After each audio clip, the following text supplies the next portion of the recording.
why the Dallas Cowboys will beat the Tampa Bay Buccaneers. We're gonna be going through that and 4 other stories in today's video. So make sure to like this video, and if you want more Dallas Cowboys content like this, make sure to subscribe to the channel hitting that red button down below. The first story is Dallas Cowboys will beat Tampa Bay and is not focused on Tom Brady's mastery. The Dallas Cowboys still don't have the proper words to explain their shocking debacle in the 26-6 loss to the Washington Commanders in regular season final. It was such a woeful performance in game they were trying to win that they can't ignore the things that went wrong, namely the horrible play of quarterback Dak Prescott, as well as the continued struggles of the offensive line in blocking for the run, and the pass, not mention the concerns at cornerback opposite Trevon Diggs. But it's a situation where the Cowboys don't want to overvalue one disappointing game and overlook the successes they have had over a 17 games that has them in playoffs with a 12-5 mark for the second straight season. So the Cowboys have addressed their issues against the Washington,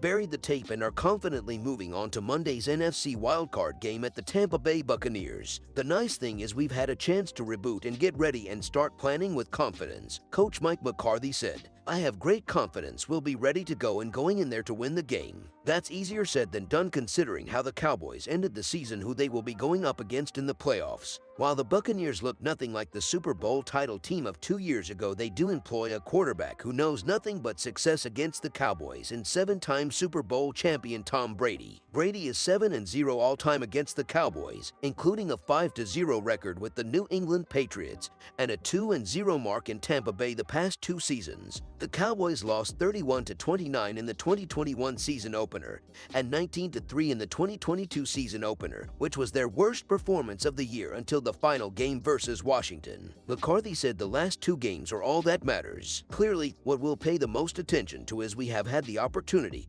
to compete twice against Tom Brady and Tampa, McCarthy said. That's really as far as it goes with us. That's all we can focus on. We have zero responsibility or even time that will be wasted on what happened prior to those 2 games. None of that responsibility falls to us. The responsibility that the Cowboys are most concerned about is getting themselves back on the right track and playing their best football in the playoffs. They would have had to do that regardless of the outcome against Washington. There is always a turn the page, reboot, whatever phrase you're looking to use when the regular season ends and the playoffs start, McCarthy said. "I have confidence in our football team regardless of who we line up against in the playoffs, that we'll be successful. We have built that over the course of the offseason, training camp, and you're as good as all your parts. So I feel like what we're capable of doing is very high and a lot of belief and confidence, and we'll get ready to go." The Cowboys feel good about getting center Tyler Biadasz back to help stabilize the offensive line. He was sidelined early in Week 17 against Tennessee with a high ankle sprain and missed the Washington game, and they believe the run defense will be helped by the return of nose tackle Jonathan Hankins and linebacker Leighton Vander Esch. Both missed the last 4 games of the season. "I feel good about," McCarthy said Monday. "They look very positive today, so we'll see where they are on Wednesday, but their arrow is pointing up," said Vice President Stephen Jones.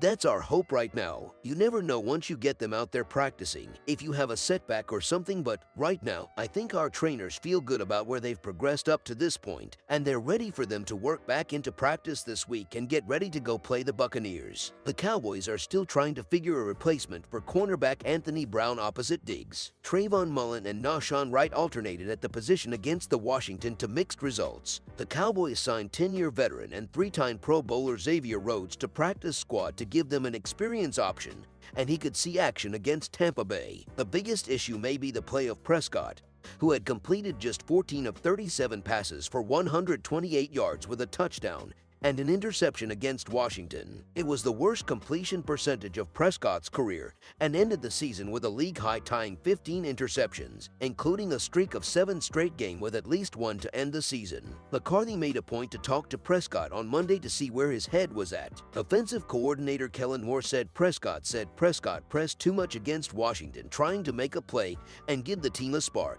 Bowie added that the quarterback was in good spirits when he talked to him. "Obviously, we all get to watch an ugly film and take a piece of it, and then the beauty of this thing is you've got to move on," Moore said. "Throughout the season, we've had a few losses, and I think our guys have responded really well. We've handled these adverse moments well and responded well the next game. I feel like our guys are in a good place. Everyone's got to kind of eat it and take it, and you've got to go through that process. And get ready, Prescott believes he and the Cowboys will respond the right way against Tampa Bay. We've got the right guys in this locker room, understand nobody played their best ball. Simple as that.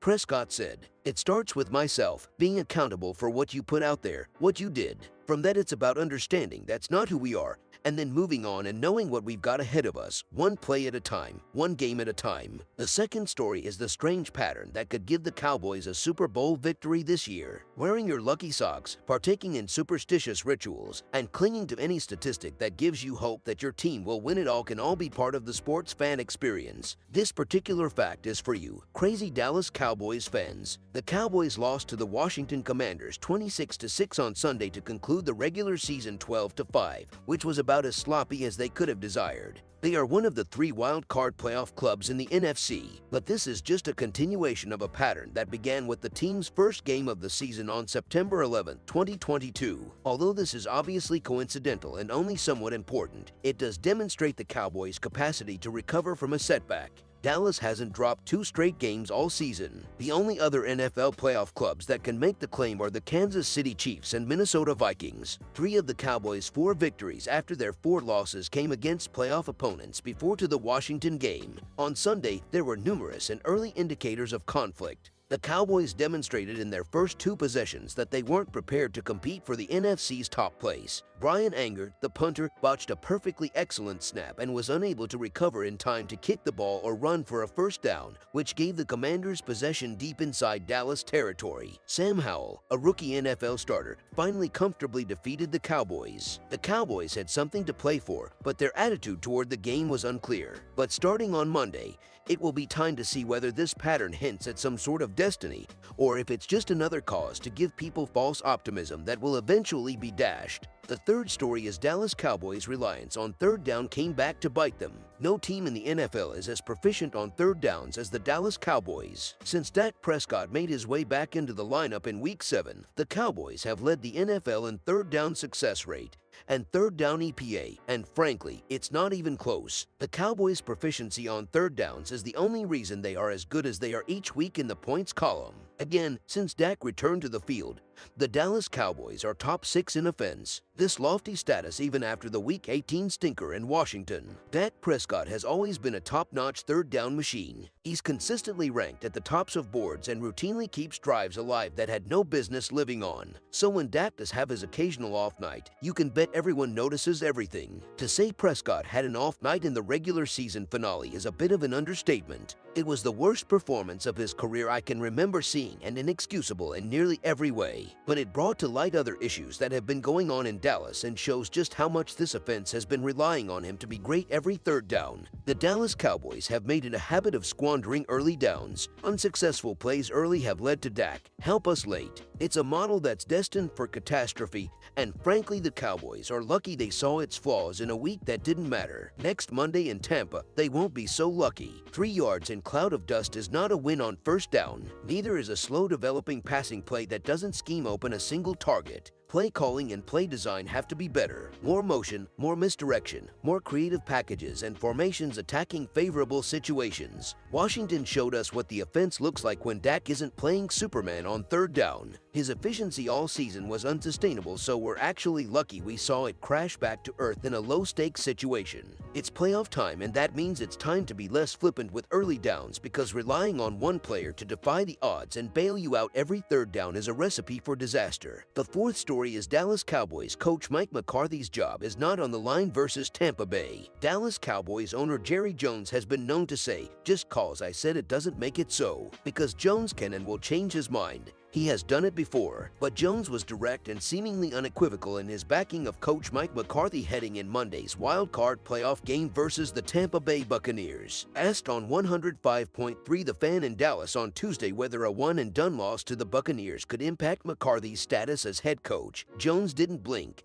"No, I don't even want to. No, that's it," he said. "I don't need to go into all the pluses or minuses. I've got a lot more to evaluate Mike McCarthy on than this playoff game. McCarthy has 2 years left on his contract. Jones' backing of McCarthy comes 1 year after he personally put his status on the line following a wild-card playoff loss to the San Francisco 49ers, fueling rumors about Sean Payton and Cowboys defensive coordinator Dan Quinn possibility taking over. McCarthy stayed on and he has the Cowboys back in the playoffs with an identical 12-5 record from a year ago. It's the first time since 1994-95 the Cowboys have had back-to-back 12-win seasons. They have also made back-to-back trips to the playoffs for the first time since 2006-2007, the first time with the same coach since 1998-1999 under Chan Gailey. The 2016 was coached by Bill Parcells, and the 2017 was coached by Wade Phillips. Gailey's situation is notable. He was fired after those back-to-back playoff seasons because Jones felt the Cowboys underachieved with the talent they had on the roster. Might the same scenario crop this season for a Cowboys team with legitimate Super Bowl aspirations?